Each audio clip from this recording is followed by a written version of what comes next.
39절이 오늘 핵심 구절입니다. 너희가 성경에서 영생을 얻는 줄 생각하고 성경을 연구하거니와 이 성경이 곧 내게 대하여 증언하는 것이니라.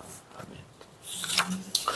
이 요한복음 5장은 예수님께서 예루살렘에 가셔가지고 베데스다라고 하는 연못이 있는데 그 연못에 행각이 있고 그 행각에 많은 병자들이 모여 있습니다. 맹인, 다리 저는 사람, 혈기 많은 사람, 팔다리가 혈액순환이 안 되고 소마비 걸리는 것처럼 그런 사람들 다 누워 있는 거예요.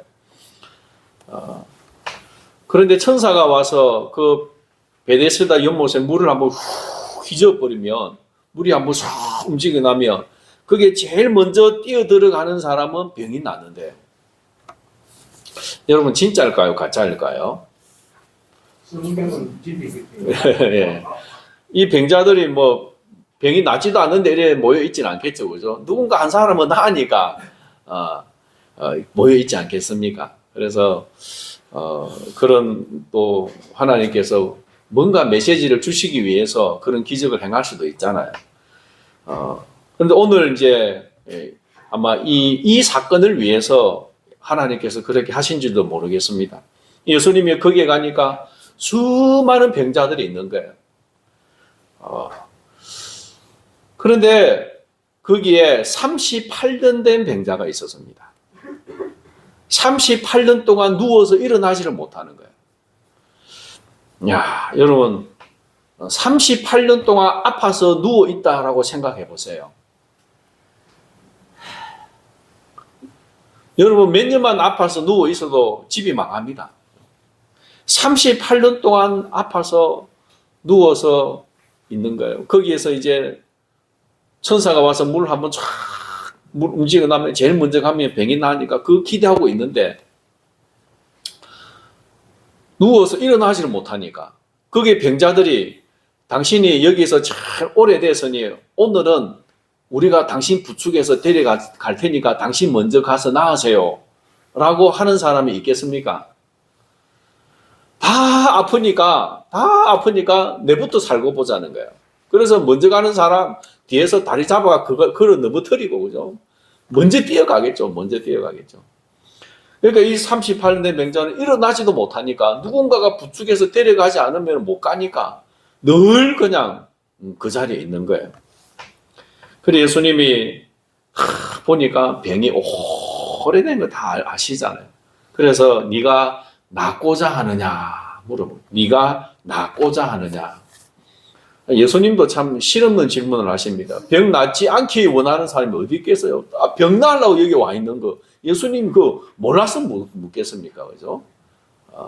그런데 이 사람이 뭐라고 대답하냐면, 주여, 물이 움직일 때 나를 못에 넣어주는 사람이 없어 내가 가는 동안에 이제 계속 기어서 가면은 다른 사람이 먼저 내려갑니다. 내가 낫기를 얼마나 원하겠습니까? 그러나 아무도 나를 도와주는 사람도 없고 내 힘으로 가는 것도 불가능합니다. 내게는 소망이 없습니다. 내게는 아무 희망이 없습니다. 그 말씀하는 거예요. 그리고 예수님이 일어나서 네 자리를 들고 걸어가라. 자리를 들고 걸어가라. 그래서 이 사람이 불떡 일어나가지고는 자리를 들고 걸어간 거예요. 놀라운 일이 일어났죠. 그러니까 사람들이 보고 막 38년 동안 그 자리에 있었으니까 모든 사람들이 다 알 거 아니에요. 놀란 거예요. 야, 이 사람이 38년 동안 걷지 못하고 누워있던 사람이 어떻게 해서 이렇게 걸어가느냐.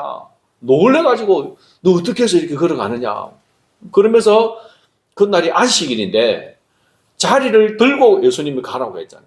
근데 이 사람이 안식일날 자기가 그대로 누워있던 그 자리를 들고 걸어가니까, 야, 니 병 나은 거는 대단한데 그 자리 그거 놔두고 가라. 자리 가져가면 안 된다는 거예요. 왜냐하면 오늘은 안식일이니까 물건을 들고 가는 건 일하는 거니까 일하면 안 돼. 물건 놔두고 가래.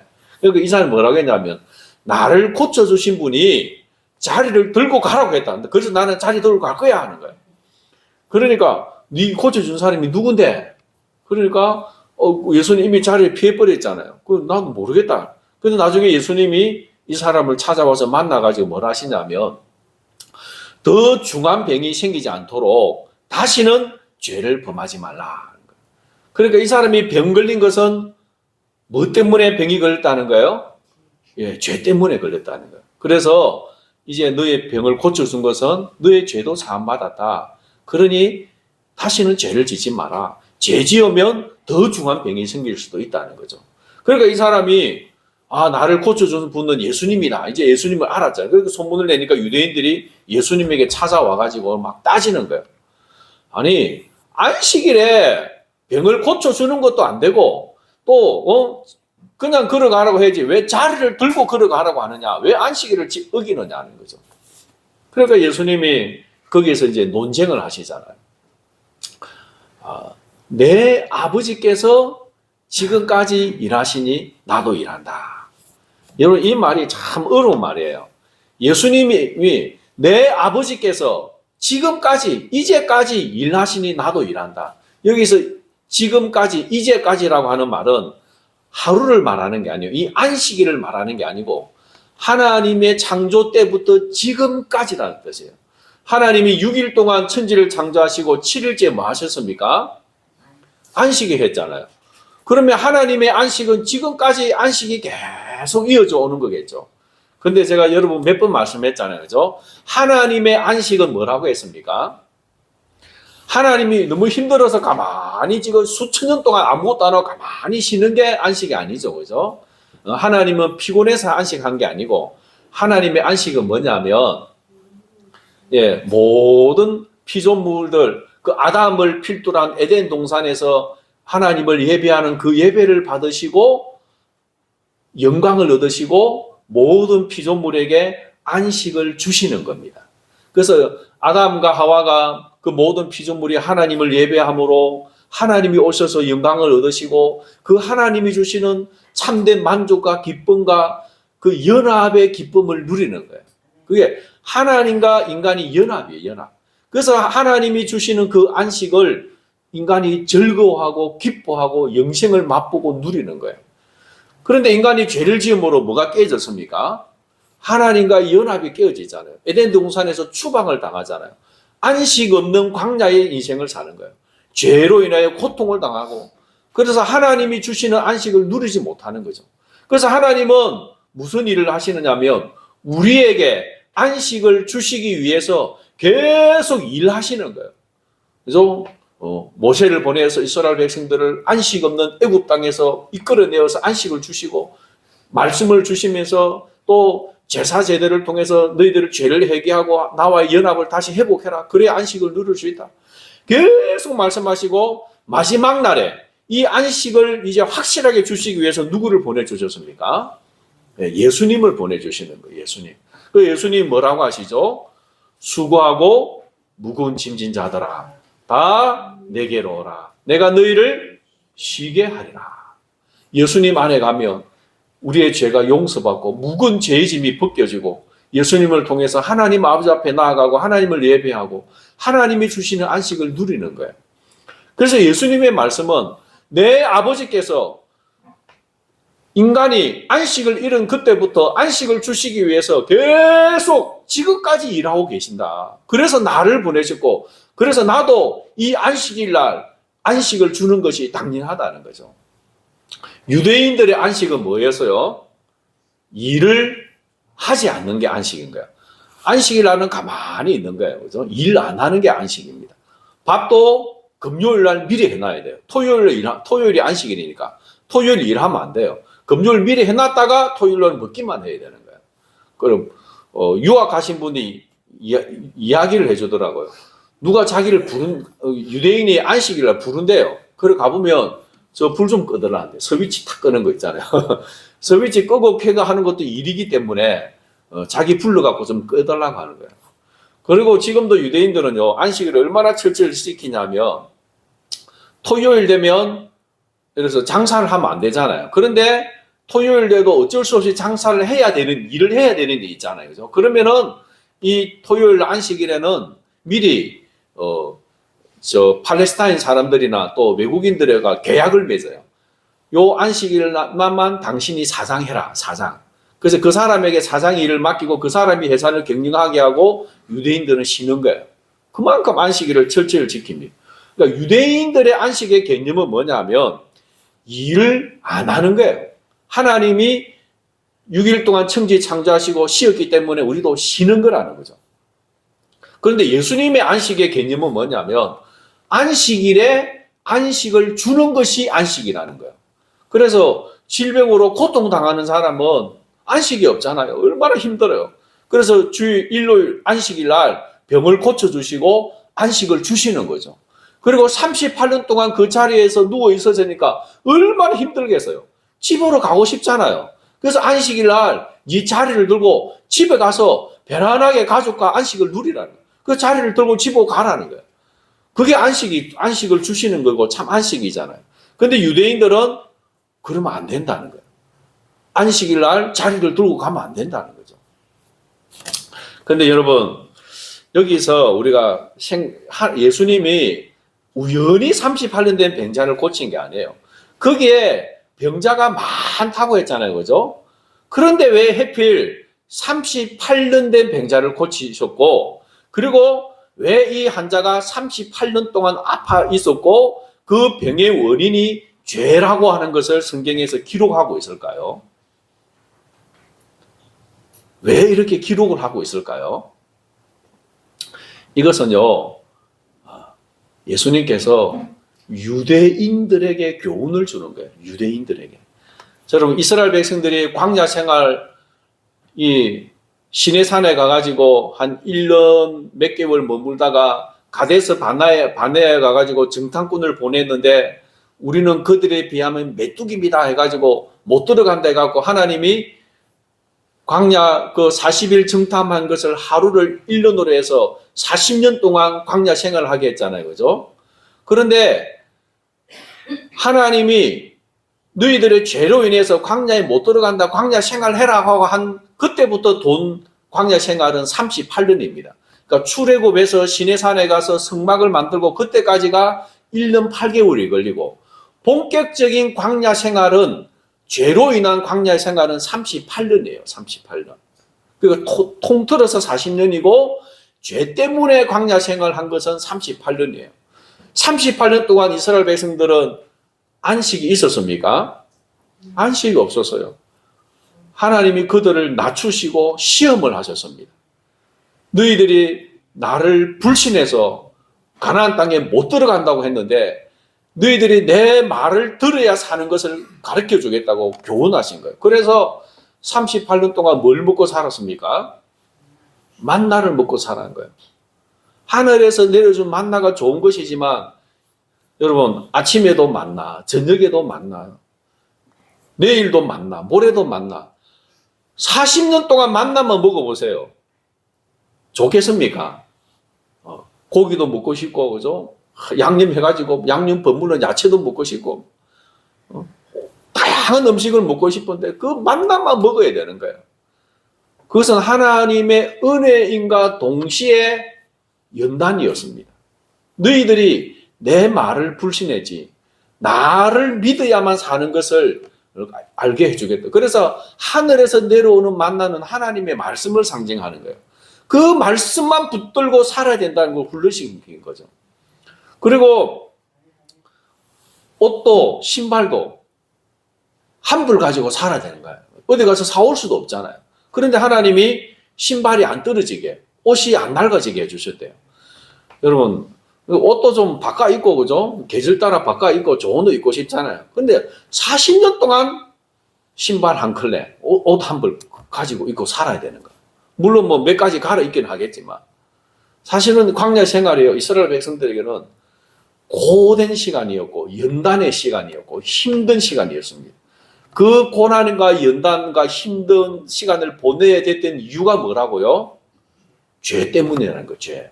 그래서 이것이 뭘 상징하냐면 오늘 우리 인생이 안식 없는 고난의 삶을 사는 것은 죄 때문이라는 거죠. 죄. 그래서 예수님이 이 38년 된 병자를 고쳐주시고 다시는 죄를 범하지 말라고 하신 것은 이제 이 유대인들에게 교훈을 주시기 위한 거예요. 유대인들에게.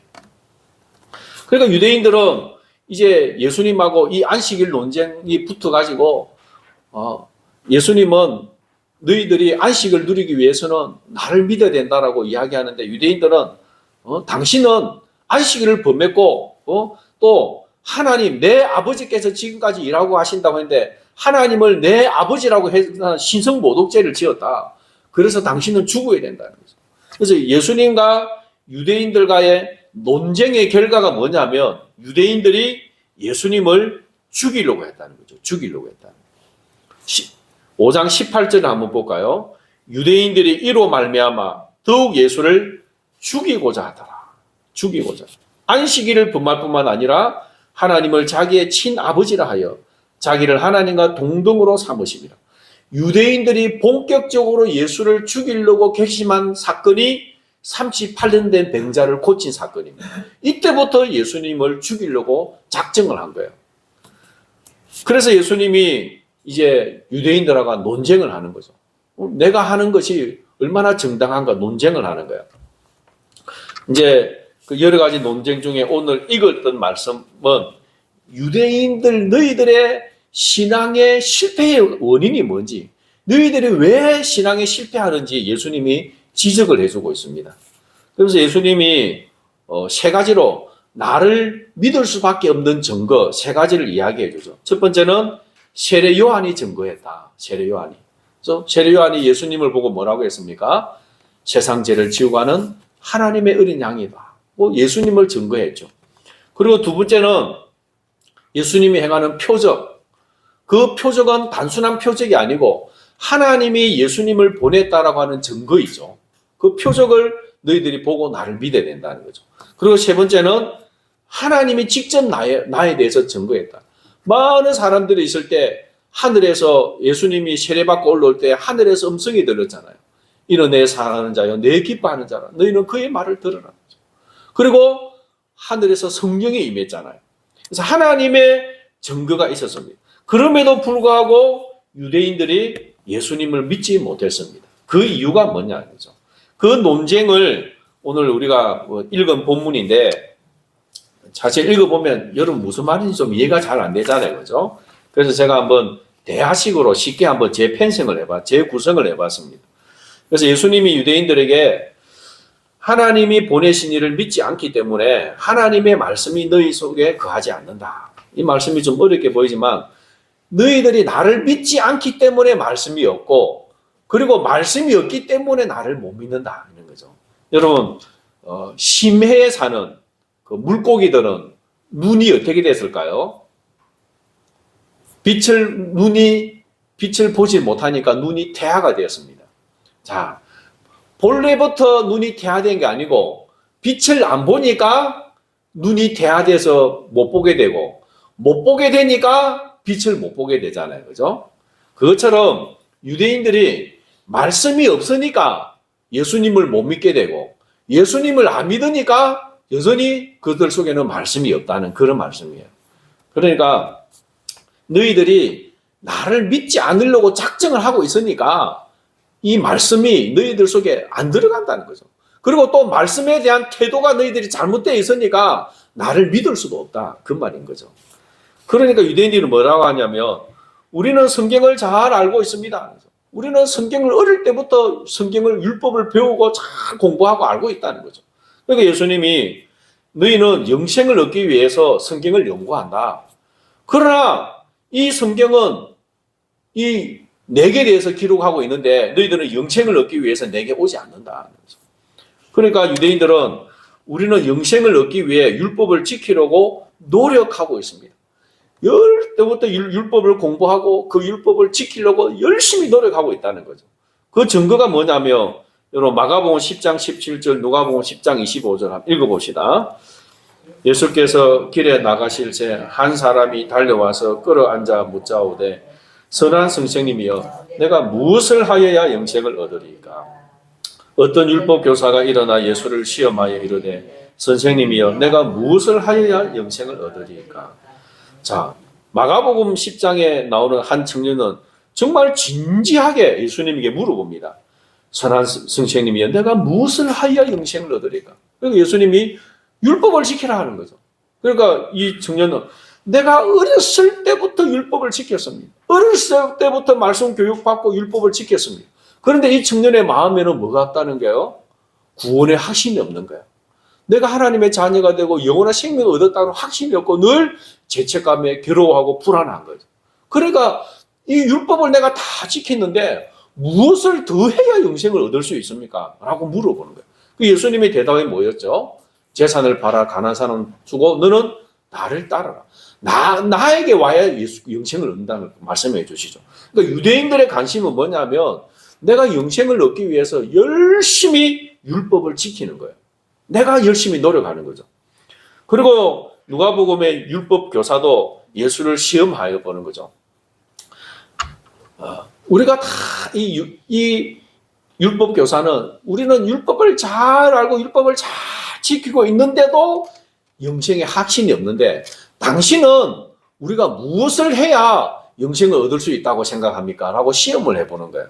그러니까 이 유대인들의 모든 사람들의 공통적인 특징은 뭐냐면 영생을 얻기 위해서 내가 무엇을 하여야 합니까? 하는 거죠. 내가 영생을 얻기 위해서 내가 무엇을 해야 됩니까? 내가 어떻게 노력을 해야 됩니까? 라고 하는 거예요. 그런데 예수님은 뭐라고 하냐면 너희의 힘으로 율법을 지켜 영생을 얻으려고 하고 그것을 자기의 영광으로 생각한다. 그러나 영생은 하나님이 그 아들을 통해 주시는 것이다. 그래서 영생을 얻는 자는 하나님께 영광을 돌리게 된다. 그러나 너희들은 하나님께 영광을 돌리려 하지 않고 너희들의 영광을 구하기 때문에 성경이 증거하는 나를 믿을 수 없다. 유대인들은 내가 열심히 노력해서 영생을 얻어서 그 영광, 그 의를 사람들에게 봐라. 내가 이렇게 열심히 노력해서 의를 얻고 영생을 얻었다라고 자랑을 하려고 한다는 거죠. 그래서 내가 율법을 얼마나 열심히 외우고 있는지, 내가 얼마나 열심히 기도를 하는지 그 율법책을 옷 주머니 속에 다 넣어 다녀요. 그리고 여기에 이마에다가 각을 하나 해갖고 성경 구절을 넣어서 이마에 다 넣어 다니고, 그리고 기도할 때도 사람들이 많이 보는 길러기에 서서 손을 들고 하나님 앞에 기도하는 거예요. 내가 영생을 얻기 위해서 이렇게 열심히 노력하고, 그리고 나는 의로운 자다. 자기의 의를 자랑하고 내 힘으로 하려고 하는 거예요. 그런데 성경에서는 뭐라고 합니까? 인간은 인간의 힘으로 영생을 얻을 수 있고 예수님을 믿음으로 영생을 얻을 수 있고, 그게 구약에서부터 한결같이 말하는 거거든요. 그런데 예수님을 믿음으로 구원 얻으면 내가 자랑할 게 없잖아요. 유대인들에게서는 그거 인정하기 싫은 거예요. 내가 나를 영광을 드러내야 되는데 예수님을 믿으면 하나님의 영광밖에 없잖아요. 그러니까 너희들이 나를 믿을 수 없다는 거죠. 예수님 말씀은. 근데 유대인들은 뭐라고 하냐면 우리의 믿음의 근거는 모세의 율법인데 이 믿음이 잘못되었다는 말씀입니까? 우리는 열심히 이 모세의 율법을 통해서 신앙생활하고 믿음을 갖고 있는데 이게 뭐가 잘못됐습니까?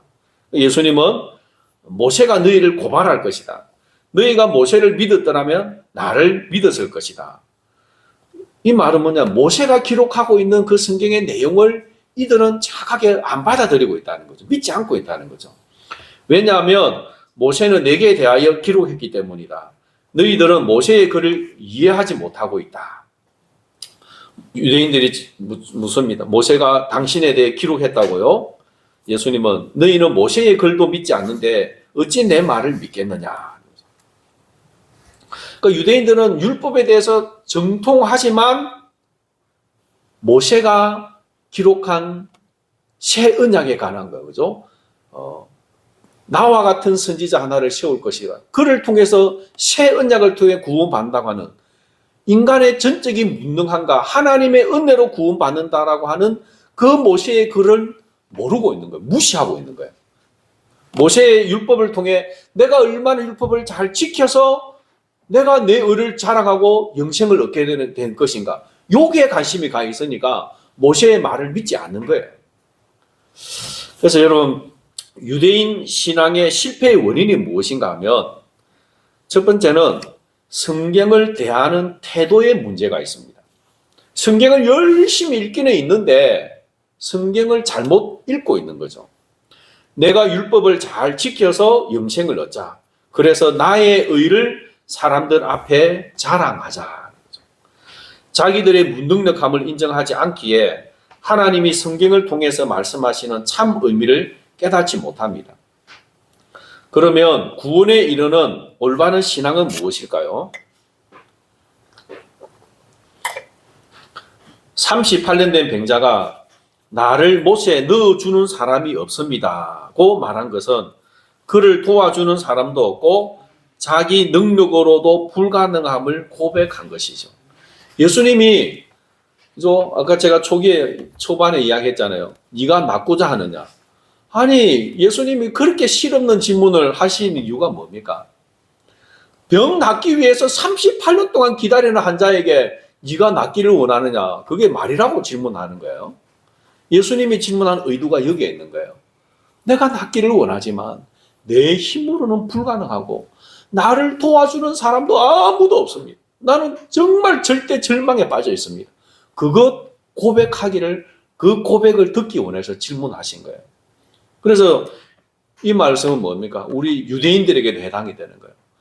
이 안식 없는 이 세상, 광야 같은 이 세상에서 내 힘으로 벗어날 수가 없습니다. 내 힘으로 죄의 문제를 해결할 수 없습니다. 그거 고백하라고 하는 겁니다. 그래서 내게는 구원에 이르는 선을 행할 능력이 전혀 없음을 깨닫고 오직 하나님의 방법인 은혜를 의지하는 것입니다. 즉 하나님이 보내신 자 예수 그리스도를 믿는 것입니다. 예수님이 조금 비유를 하나 주셨습니다. 우리 그 비유를 한번 읽어봅시다. 시작.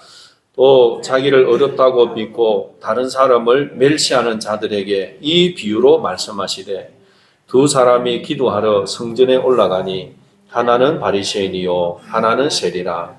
바리새인은 서서 따로 기도하여 이르되 하나님이여 나는 다른 사람들 곧 돛에 불이 가늠하는 자들과 같이 아니하고 이 세리와도 같이 아니함을 감사하나이다. 나는 일회에 2번씩 금식하고 또 소득의 11조를 드리나이다 하고 세리는 멀리 서서 감히 눈을 들어 하늘을 쳐다보지도 못하고 다만 가슴을 치며 이르되 하나님이여 불쌍히 여기소서 나는 죄인이로소이다 하였느니라. 내가 너희에게 이르노니 이에 저 바리새인이 아니고 이 사람이 어렵다 하심을 받고 그의 집으로 내려갔느니라. 무릇 자기를 높이는 자는 낮아지고 자기를 낮추는 자는 높아지리라 하시니라. 예, 읽을까요? 의는 나의 노력에 의한 획득이 아니라 하나님의 은혜에 의한 선물이다. 예. 바리새인은 전통적인 유대인이죠. 이 사람이 성전에 가서 기도합니다. 또 한 사람은 세리입니다. 세리는 세금을 거둬서 로마에 바치는 우리나라로 치면 친일파, 친일파. 아주 죄인으로 취급받는 사람. 두 사람이 기도하러 올라갑니다. 그런데 바리새인은 뭐라고 기도하나요? 나는 다른 사람들 곧 돛에 불이 가늠하는 자들과 같이 아니하고 옆에 있는 이 세리와도 같이 않음을 감사하나이다. 그래서 나는 1회에 2번씩 월요일과 목요일에 금식을 해요. 1회에 2번씩 금식하고 또 11조도 드립니다. 이 세리의 이 바리새인의 기도의 내용의 특징이 뭔가요? 예, 내가 얼마나 열심히 했는가? 내가 무엇을 하여야 영생을 얻으리까? 그거 딱 질문이에요. 답이에요. 내가 이만큼 노력하고 대단하잖아요, 그죠? 죄를 짓지도 않고 일주일에 여러분 이틀 금식할 수 있겠습니까? 보통이 아니에요. 얼마나 노력한지 몰라요. 그래서 하나님 앞에 자기 의를 내세우고 자랑하는 거예요. 서서 하늘을 보면 모든 사람들이 들리게 큰 소리로 그죠? 그러면서 자기 의를 자랑하는 거죠. 그런데 이 세리는 어떻습니까? 멀리 서서 하나님의 은혜 보좌 앞에 나오지 못하고 멀리 서서 감히 눈을 들어 하늘을 쳐다보지도 못하고 다만 가슴을 치면서 하나님이여 불쌍히 여기소서 나는 죄인으로소이다.